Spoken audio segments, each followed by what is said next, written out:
Inaamin ko po, ginawa ko po talaga yun. Walang mukha mo. Nang dahil po sa mga sinasabi niya po sa mga kaibigan ko. Di ba? Umamin ka rin. Every time na magkakausap po sila ng mga kaibigan ko. Talaga? Sinasabi niya po na, naman, di ba? na kesyo nakitira po ako sa kanila, kung ano na po yung sinasabi niya. Nako, Beklu, nakakaloka talaga yung Angel na yan, ha? Alam mo ba sa bahay, ultimo pinagkainan, ako ang nagliligpit, ang kapal. Hi, di ba? Ganon din naman sa kanila yun, no? Ano pang asahan mo? Sa amin, te, hindi eh. OA na, para na siyang prinsesa. Nako, dahil kain tulog lang talaga siya, dahil. Ay, grabe na yan. Friend, ha? Nako, hindi ko na talaga masikmura yung Angel na yan. Ang kapal talaga ng mukha. Naloloka ako, ha? Ganyan pala siya, eh. May chuchu ko nga sa ibang bek. Go, nang malaman na ng mga Beklu ang tunay na ugali ng Angel na yan. Oh. Ang pakpak niya, kulay puti ngayon nagiging itim na. Kaya para siya lumayo sa kanila eh. Yung reklamo mo Serang dito bakla. ay pinainan ka para magkakaso ka. Dahil sa inggit, At inggitera. singget, Ayun, ba't pala pala mukha ako, mainit ako sa'yo. Hello? Yan nga damit mo, kanino yan? Sige nga.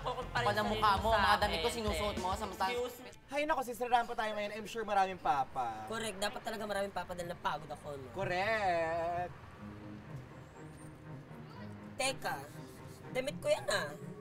Oo nga, sisi, masabi mo pwede ako humiram. Pero hindi ka naman nagpaalam. Siya pala talaga ng best. Ano ba? Huwag ka na magalit. Tarampa na nga tayo. Easy ka lang. Ganda natin. Wala tayo naka-red pero hindi tayo nagpusa. Aminin mo. Sige na. Katear natin yung table. Parang kinuha dito yung yan. Correct. So, cheers! Kampay, girls! Ay, naku, I'm so happy. Magkakasama tayo ngayon. Gusto ko Ay, wait lang may otoko. So, kakausapin ko muna. Diyan muna kayo, girls. Kumota ako tonight. Masaya din ako kasi nabasa yung mantel ko. Hi! Pangalan mo? Alam niyo ba, nakakaasar talaga yung si Angel. Pangalan mo? Pansin ko nga, Dex, eh. Bad trip. Ikaw naman. Correct. Tapos mo. Ang kapal na mukha, hindi mo na nagpaalam o nag-sorry, di ba? Kapal talaga. Minsan kasi, Malamang, siguro kaya nga naniniwala ako sa mga kaibigan niya na mga sabi-sabi pinalayas talaga siya. Eh ngayon nga, sabi nakatirang kapal na mukha, hindi mo na magbigay. Pinaka-etchusera. Wow, mas itchusera ka. Diyos ko po, every time na magbabar po kami, ako Kapal lang naman kwento ang niya po mukha sa mo. mga friend kong bakla, ha? Is, Wow, talaga? Kapal naman ang mukha Pinagagalit daw po ako nito. sa kanya kasi nga daw po. Sinungaling ka na naman. Hindi daw po ako nakakakuha Naku, ng sinungaling ka lalaki. na naman. Kasi daw po, Bakit daw totoo po naman, di napupunta ba? lahat. Kasi nga wala kang pera, paano ka lalapitan ng lalaki? Hoy, baklang Melvin, ba't ka umihirap sa akin? Kung makapag-hoy ka naman, bakla ka, huwag ka lang iskandalosa. Ay, excuse me? Bakit inggit ka na meron akong papa? Ikaw wala?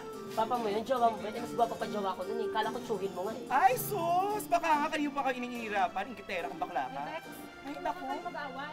Talaga masama lang ang loob ni Melvin, Dex. Magkaroon na paalam na hiramin niya yung damit mo. Hoy, ako ba na mukha mo? Hindi nagpaalam, excuse me? Ano? Huwag ka nga nakikisabat dito. Nakikisabat ka dito ha. Ay, naku, ako sa inyong dalawa. Baka nga kayo sa dalawa. Oo, eh, dito ako sa papa ko. Ang pinagtataka ko, anong motibo niya? Bakit papainan ka niya ng 29 na patalim? Ewan ko nga, nabigla nga rin po ako eh. Kasi ilang taon na rin po kami magkasama, tapos biglang gagawin niya sa akin yun.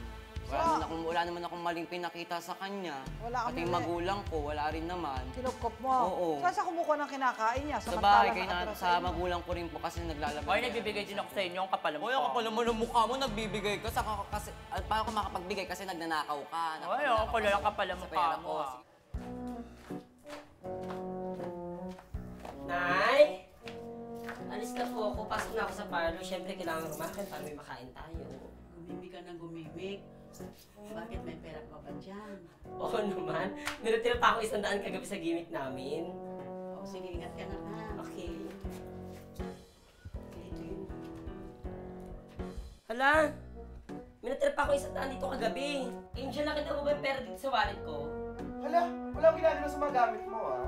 Walang ginagalaw. Eh, mga damit ko nga nasusuot mo nang walang paalam. Alam mo naman ang damit sa wallet ko, sa isang apartment lang nakalagay. Hoy, masama magbintang ng friend. Kaya ako po ginawa yun kasi po nang bibintang po siya, nagnakaw po ako ng pera niya. Wow, Hindi nga hello. piso, wala nga po Ang siyang kapal ng pera. mukha mo. Paano po siya Wow, magkakaroon ng ikaw ang walang 1,000? pera dahil tambay ka lang. Ewan ko sa'yo. Insecure sa kanya si Melvin at panay paninira ang ginagawa. Kaya dapat lang daw na ma-frame up si Melvin. Kaya ang gawang pagsiset up, pagpiprame up, pagpapain ng ebidensya, ito po ay labag sa batas. Pwede kang makasuhan at idemanda nitong si Melvin sa ating piskalya, sa ating hukuman, para patawan ka ng parusa. Ano gusto mo, Melvin? Asunto, areglo? Asunto. O sige, asunto na.